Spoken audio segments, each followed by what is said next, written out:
Cassini abandonne Huygens sur Titan et se dirige vers un autre satellite qui pourrait se révéler sa plus grande conquête. Encelade.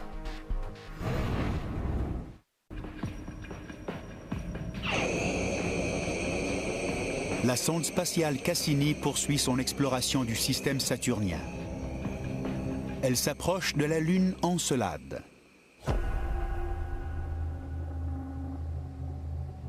Couverte de glace, Encelade est l'un des objets les plus brillants de notre système solaire.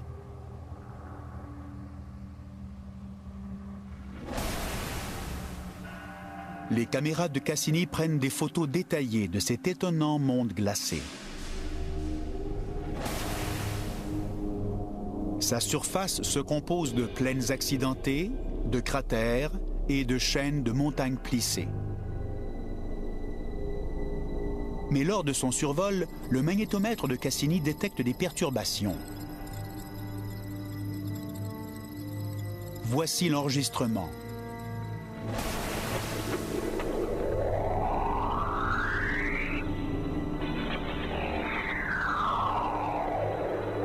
Encelade cause des fluctuations dans l'immense champ magnétique de Saturne. Mais comment?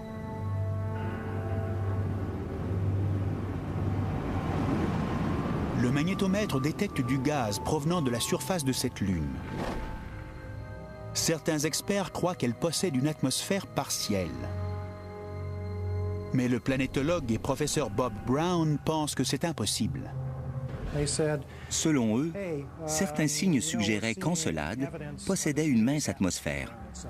Mais plusieurs d'entre nous sommes restés sceptiques, car un tel objet ne peut pas avoir d'atmosphère. Encelade ne fait que 500 km de diamètre. Sa faible gravité ne peut pas retenir une atmosphère bien longtemps. Mais il y a plus étrange encore.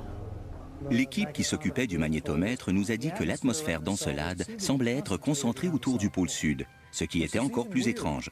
Les atmosphères ne se comportent pas de cette façon. Elles se répartissent uniformément tout autour de l'objet. L'équipe est déconcertée. Qu'est-ce qui pourrait causer cette étrange atmosphère localisée?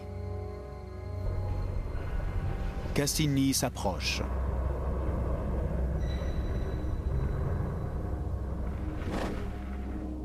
La sonde prend cet étonnant cliché.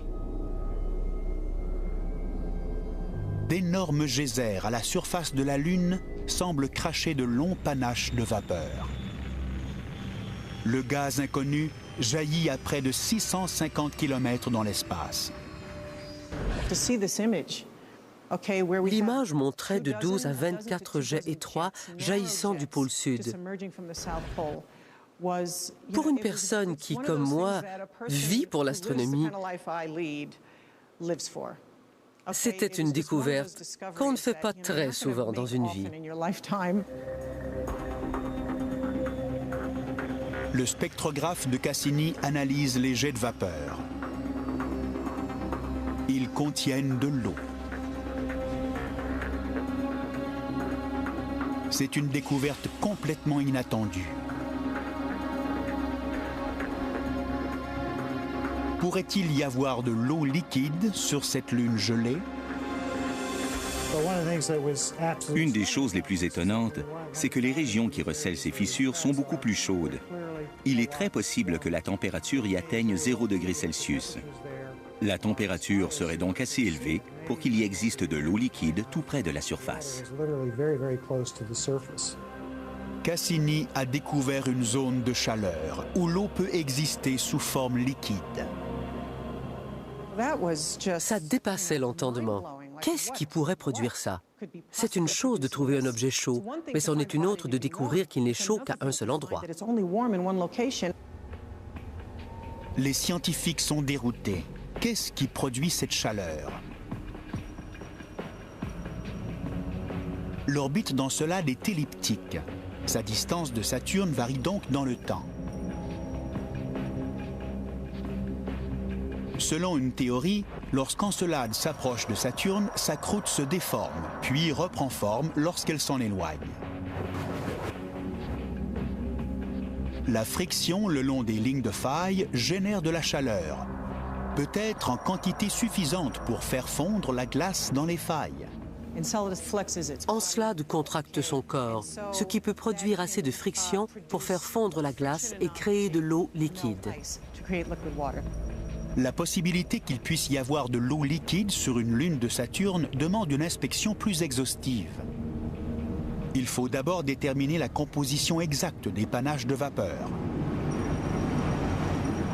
L'équipe de contrôle fait voler Cassini à 50 km au-dessus de la surface de la Lune. Le vaisseau passe même au-dessus du bord externe du geyser. Ces instruments en mesurent la composition. Les résultats sont renversants. Les panaches contiennent de la vapeur d'eau, de l'azote et même des molécules organiques simples. On se rend bien compte que lorsqu'on trouve de l'eau, de la chaleur et des composés organiques, on a trouvé un milieu dans lequel des formes de vie primitives pourraient s'épanouir. Les scientifiques sont maintenant convaincus qu'il existe sur Encelade des conditions propices à la vie. Des organismes vivants pourraient survivre près des failles chaudes du pôle Sud. Selon les toutes dernières théories, les failles du relief conduiraient à une mer souterraine. Bien qu'elle soit privée de lumière solaire, la vie pourrait tout de même y avoir surgi. Sur la Terre, des organismes primitifs fourmillent dans des milieux hostiles similaires à ceux d'Encelade. Les scientifiques émettent l'hypothèse qu'il pourrait donc exister sur le satellite. Il est possible qu'il y ait quelque chose comme les bouches hydrothermales situées au fond de l'océan. On y trouve des organismes vivants et des processus chimiques sur lesquels dépendent ces organismes pour survivre. C'est une possibilité grisante.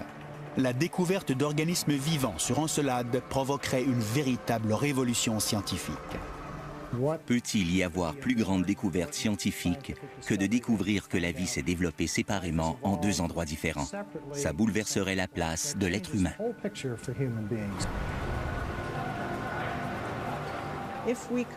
Si nous pouvions démontrer que la vie s'est développée indépendamment, par deux fois, selon moi, le charme serait rompu.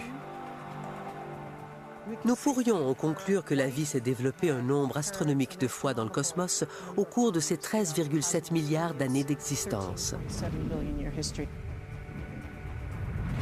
C'est pourquoi cette question est si importante pour nous. Cassini nous a montré que la vie est possible ailleurs que sur la Terre. Le 15 avril 2008, plus de 10 ans après le lancement, la NASA annonce que la mission est prolongée de 2 ans. Elle sera entre autres consacrée à l'exploration d'Encelade et de Titan. Cassini fera peut-être la plus grande découverte de toutes, de la vie sur un autre monde.